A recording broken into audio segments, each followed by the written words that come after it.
सभी को राम राम। मैं पारस गाबा हरियाणा पानीपत से एक बार दोबारा आप सभी का स्वागत करता हूं आपके अपने YouTube चैनल पर। जैसा कि आप सभी लोग जानते हैं कि हम हमारे चैनल पर गाड़ियों का बिल्कुल ऑनेस्ट ओनरशिप रिव्यू डालते हैं और सिर्फ इसलिए डालते हैं ताकि आप सभी प्यारे लोग बिना उस गाड़ी को खरीदे, बिना उन पर कोई भी पैसा लगाए, घर बैठे ही हमारी वीडियो के ज़रिए उनके बारे में सब कुछ जान जाएं, उसकी सारी अच्छाई सारी बुराई, ताकि कल को जब आप अपनी मेहनत का पैसा उन पर लगाएंगे, आप उनको घर पर लाएंगे तो आपको किसी प्रकार का दुख, दर्द, कन्फ्यूज़न या पछतावा ना हो कि ये भैया मैंने क्या ले लिया, काश इसके बारे में पहले पता होता। उसी तरीके से आज चैनल पर बिल्कुल ऑनेस्ट ओनरशिप रिव्यू करने वाले हैं सामने खड़ी the all new land rover range rover defender का। ये एक ऐसी गाड़ी है जो बहुत रेयर देखने को मिलती है। आपको डिफेंडर 90, डिफेंडर 110 बहुत देखने को मिलती होंगी। ये एक्सट्रीमली मॉडिफाइड डिफेंडर HSC 130 है, 130 है, जो हार्डली मिलती है, लेकिन जिनके पास है आज हम उनके पास आ गए हैं। तो सारी बातों के लिए चैनल पर स्वागत करते हैं मानिक बसंत जैन जी का। कैसे हो सर आप? बहुत बढ़िया, बहुत बढ़िया। आप कैसे हैं? आपका फिर से समय देने के लिए धन्यवाद।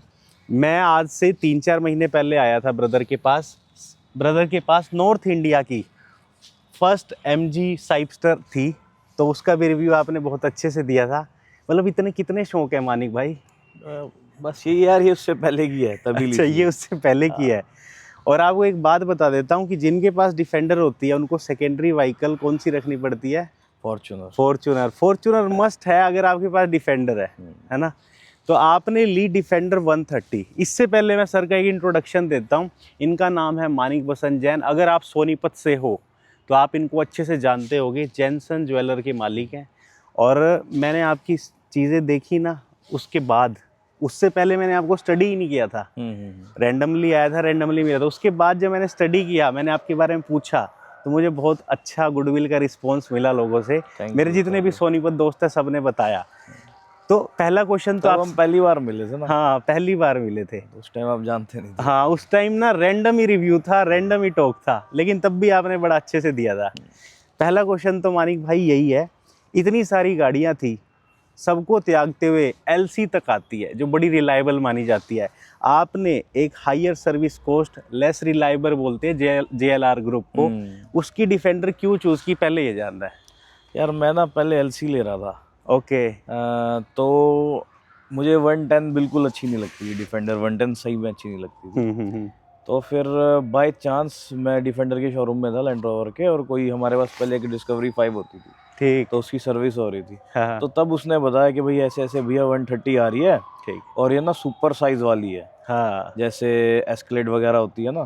तो फिर मैंने गाड़ी के बारे में जाना, और फिर जैसे ही ये जिस दिन दिखी ना शोरूम पे, तो भाई इसके सामने LC फेल होगी, है ना। देखते ही ध्यान से देखो कि कितनी लंबी है, चलता फिरता टैंक कह लूं मैं इसको। अच्छा, उसके बाद मुझे ये लगा कि भाई मैं पार्शियल तो नहीं हो रहा। तो फिर मैंने 3-4 लोगों से जो बहुत वो है ना, जिनको नॉलेज है ज़्यादा, मैंने एक फर्स्ट रिव्यू पूछा कि भाई लुक्स में कौन सी अच्छी है, LC या 130। तो मुझे 4-5 ने ही ये कहा, ऑफ कोर्स दिस वन।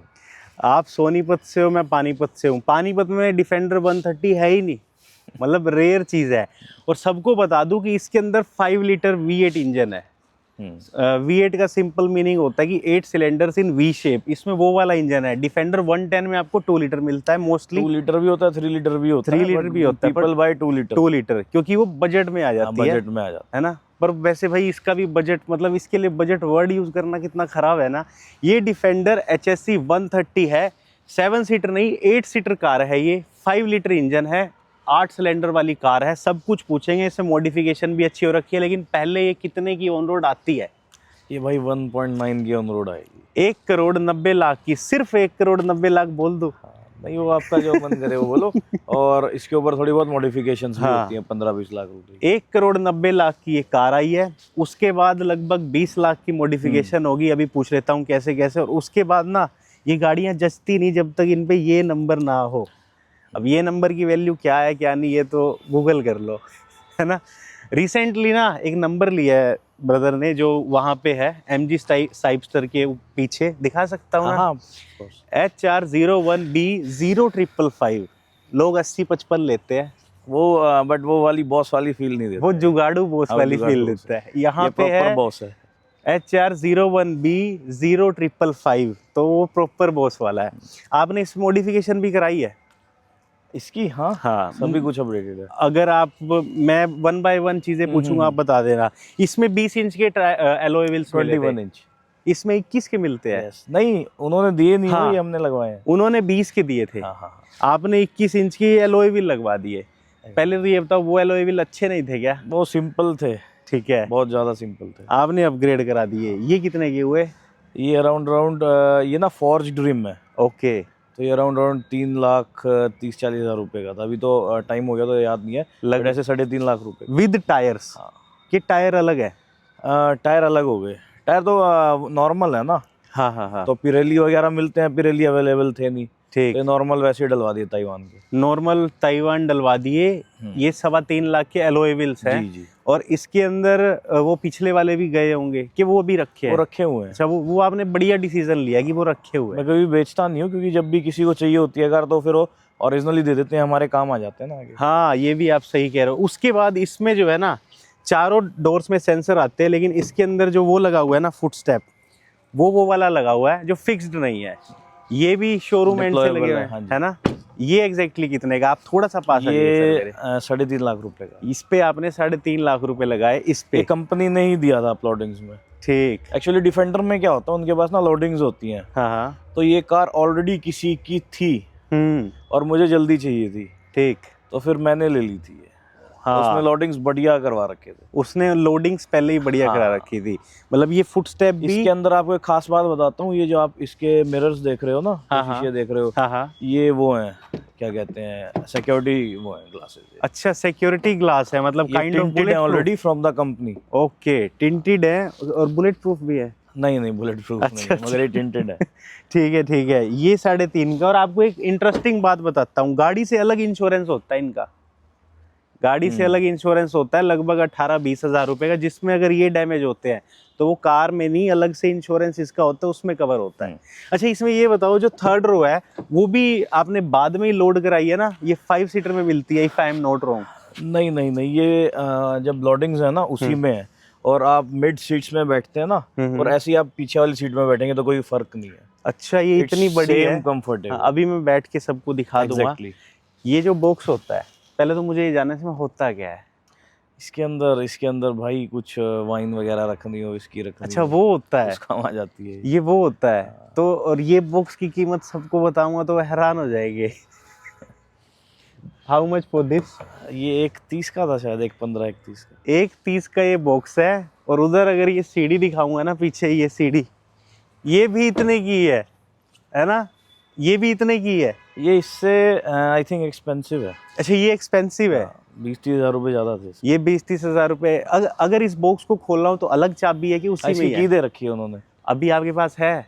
की है यार इसकी, मगर ढूंढनी पड़ेगी। ढूंढनी पड़ेगी, लेकिन वैसे बता देता हूँ कि 1.30 का ये है और लगभग 1.5 लाख की वो स्टेयर है। ठीक है। और उसके बाद ये भी अलग से एक एक्सेसरी का पार्ट है। ये एक्सेसरी है। इसकी याद है आपको कॉस्ट? कोई बात नहीं। आगे आपने यहाँ अच्छा, आपको एक बढ़िया चीज बताता हूँ। हाँ, आप ये हाँ। वाइजर्स देखो, हम्म। ये आपको ना पूरे इंडिया में किसी भी डिफेंडर पे नहीं मिलेंगे, ये अवेलेबल नहीं है अपने अच्छा, इंडिया आते ही नहीं है? में। हाँ, ये मेरे जीजू रहते हैं ऑस्ट्रेलिया, हाँ। तो उनसे मैंने स्पेशल मंगवाए थे। बहुत बड़ा वाइजर है ये। अरे वाह, मतलब इंडिया में एक्सेसरी अवेलेबल ही नहीं है ना? यूएस ऑस्ट्रेलियन डॉलर्स में ऑस्ट्रेलिया है से। अब ये। अब मुझे तो इसकी कीमत भी जाननी है। जीजू ने तो गिफ्ट किया जीजू ने होगा, तो गिफ्ट किया है, लेकिन पैसे फिर नहीं भी लिए, मगर है ये मेरे हिसाब से ये कम से कम 15-16 हज़ार रुपये का था। 15-16 हज़ार का ये है। ठीक है। उसके बाद फ्रंट में एक ये लाइट्स लगी हुई है, ये भी शोरूम एंड से ये लगी भी हुई है? महंगी है। ये भी नहीं, महंगी शोरूम की नहीं होती है, है। बाहर अच्छा, से। ये बाहर की होती है? शोरूम की नहीं होती। ये कितने की होती है? ये अराउंड आई थिंक 1.4 या 1.8 लाख ऐसे थी ये। लगभग 1,80,000 ये रुपए की ओरिजिनल है जो यूके में डिफेंडर पे लगती है ना, ओके, वाया कंपनी। ठीक। वो है। मैं सबको बता दूं कि मेरे को आउट ऑफ क्यूरियोसिटी इतनी है कि मैं इनसे इनकी गाड़ियों के बारे में पूछता रहता हूँ। और मेरी रिक्वेस्ट पे सर ने मुझे कहा कि हाँ, आप आओ, डिफेंडर का कर लो, मैं सब कुछ बता दूंगा ताकि आप सबको भी पता चल सके। बेसिकली भाई मेरी आदत होती है कि हेल्प करने की, हाँ, तो आई एम ऑलवेज हेल्पफुल। और मैं बता रहा हूँ कि जब MG साइपस्टर आई थी 1 कॉल अवे थे आप, तो उसके लिए भी थैंकफुल। अगर हम फ्रंट से बात करें, फ्रंट में तो इसमें कोई एसेसरी नहीं है ना? फ्रंट में ये क्रोम है, ये वाली क्रोम। हाँ, ये आप कभी भी देखोगे नहीं। ठीक है। ये सिल्वर आता है हमेशा। ओके। और लोग इसे ब्लैक करा लेते हैं, बट ये क्रोम है। ये क्रोम है, ठीक है। मोटी मोटी चीजें। बोनट। बोनेट, बोनेट पे क्या चीज? ये हुड डिवाइजर कहते हैं ये ये भी एक्सेसरी है? हाँ। ओके। ये कितने का है? ये आई थिंक 40-50 ऐसे कुछ था। 40-50,000 का। मतलब काट पीट के जब इन सब का ग्रैंड टोटल करेंगे तो 20 लाख रुपए के करीब हो जाएगा एक्सेसरी का, है ना? Accessory only. और आपने एग्जॉस्ट भी तो करवाया था, अभी भी है? हाँ हाँ, वो चेक करवा दो प्लीज। चलो, है ना? वो चेक कर लेते हैं कि वो कैसा साउंड करता है, और सबको बता देते हैं इसमें एग्जॉस्ट मॉडिफाइड हो चुका है। वो कौन सी ब्रांड का है? इसमें एग्जॉस्ट है, बताता हूँ यार उस पे। हाँ, कोई इशू नहीं, देख लें यार, भूल जाते हैं। इसमें ना एग्जॉस्ट है, और अभी स्टार्ट करेंगे। आप देखना इसकी आवाज़ नॉर्मल डिफेंडर से बहुत डिफरेंट है। ये देखो, अभी तो ये कोल्ड स्टार्ट तो ये हो चुकी है, अदरवाइज आपको कोल्ड स्टार्ट करके दिखाते। RES का। RES का है, हाँ, पीछे भी लिखा हुआ RES, रेसिंग एग्जॉस्ट सिस्टम। हाँ। इसकी सर वो मुझे रैव कर दो।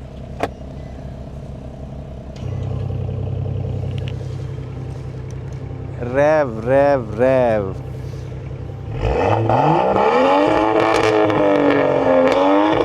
बस बहुत है।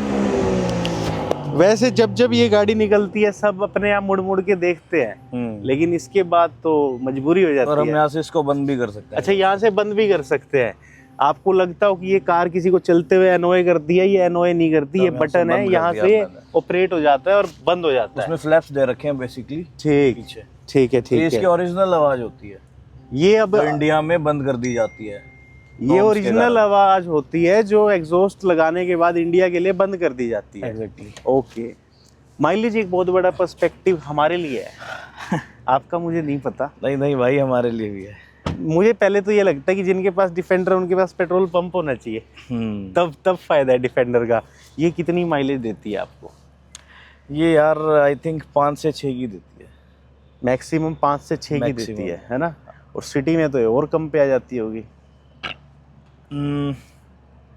5 से 6 से ऊपर नहीं देती है। नहीं, मैं तो नीचे की बात कर रहा हूँ।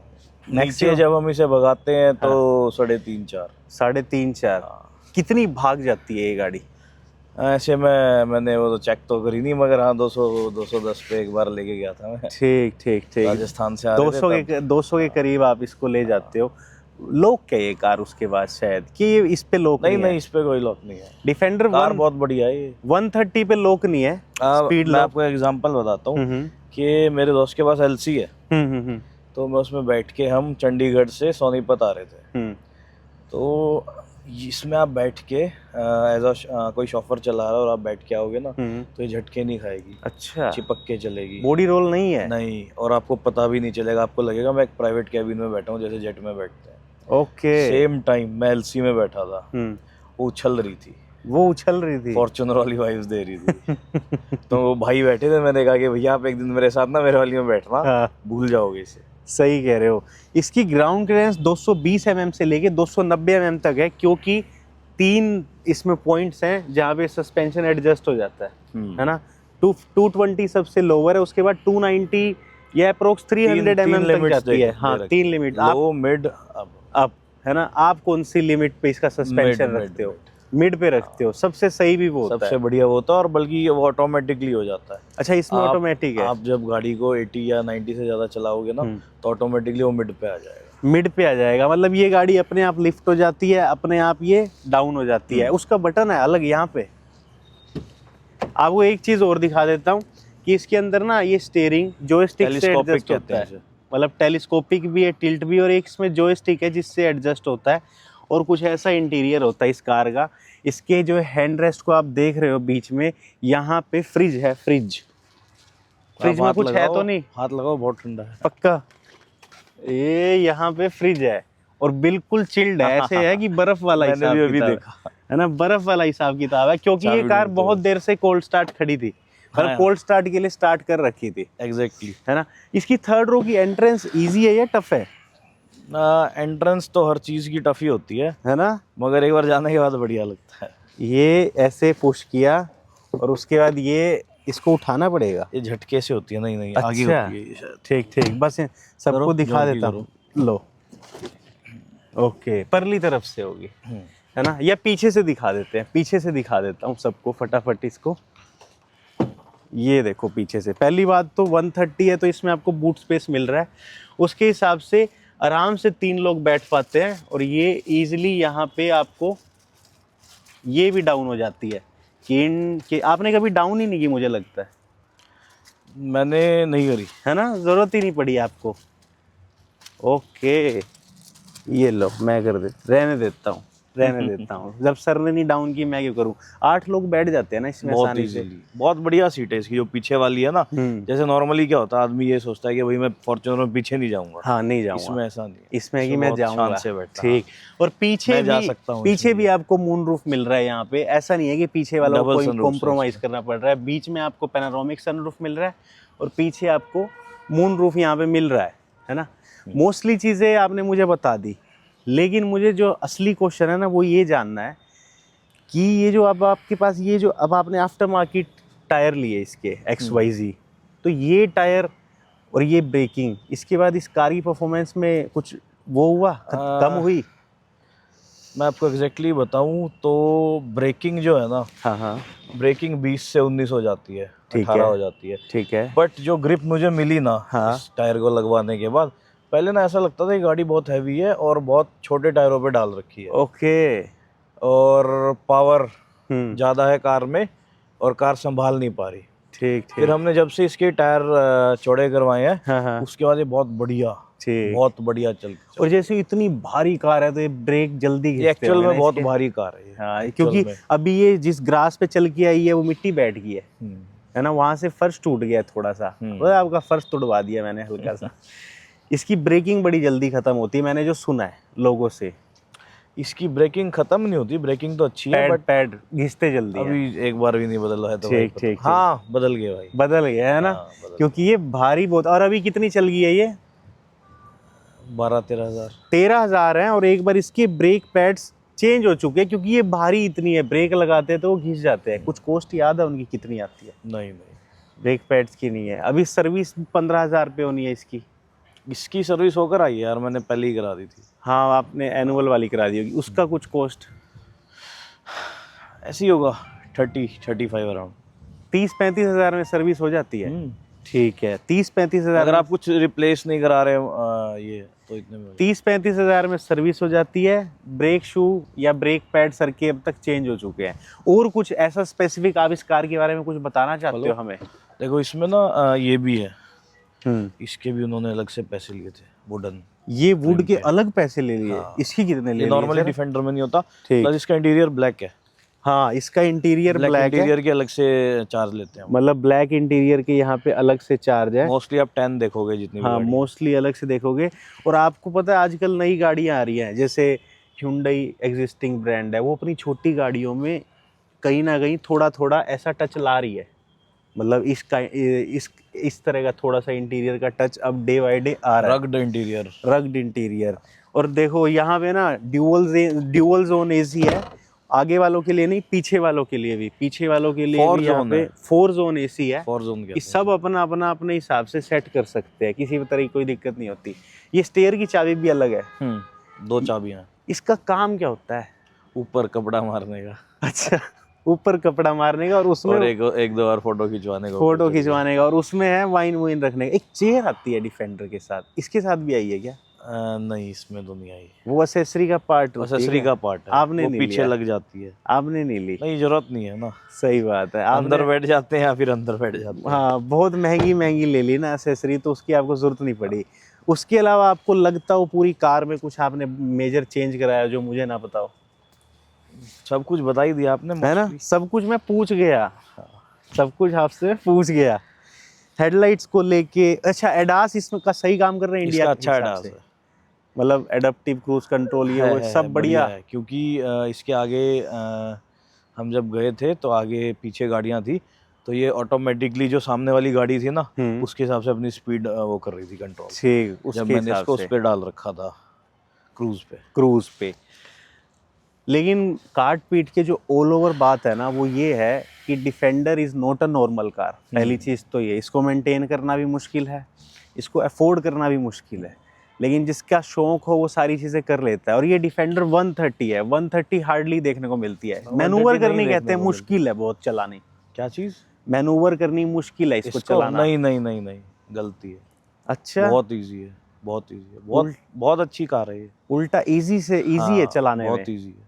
मुझे लगा था इसको चलाना मुश्किल है। नहीं नहीं टैंक नहीं को, नहीं, टैंक टैंक है ये, है ना, टैंक को चलाना बट बहुत मुश्किल इजी है। मैनूवर है इसका। ठीक है। और इसके और कोई आप मेरे को बात, और देखो यहाँ पे ना ये बिल्कुल उसका है, रगेड है कि अगर आपको इसके ऊपर खड़े होना है, ये लोहे का है। लोहे का है ये, अगर आपको इसको खड़े होना है तो कोई इशू नहीं है।